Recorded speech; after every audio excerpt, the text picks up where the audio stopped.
part ng finalist dito sa House of Collab Season 8? It's actually, I felt overwhelmed kasi it's been, tatlong season ko na to, pangatlo ko na to na naging season ender. First season ko was season 6. Basically, I'm a starter, also a season ender na season 6. Season 7 naman, I was also a starter and na-finish ko yung 90 days.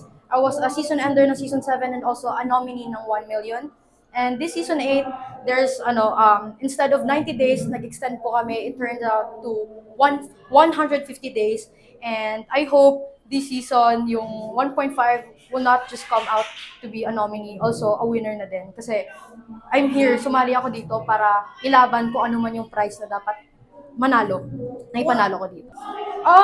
Actually, supporter ako ng The House of Collab. Season 2 pa lang. I've been watching them and then I always watch the other CC na nasa loob ng Season 2, Season 3, Season 4, and more for the next season. And ang dami kong natutunan na parang The House of Collab is a great management na grabe yung tulong nila para sa mga CC. Kunyari, content creator, like sa mga content creator na so young pa, which is natuto sila maging independent, nagka-income sila in a young age, tapos through internet. Kasi nga, more on, sa past generation, more on, physical work or what, and syempre sa generation namin ngayon, more on internet. And then, dito, dun ko natutunan na parang, why not try? Why not I'll try this one, joining this one. So, nung pumasok ako, nag-audition ako, and then I accept, natanggap ako. And ang dami kong natutunan sa THOC, like, they helped me grow, they helped me maging mature sa mga bagay-bagay,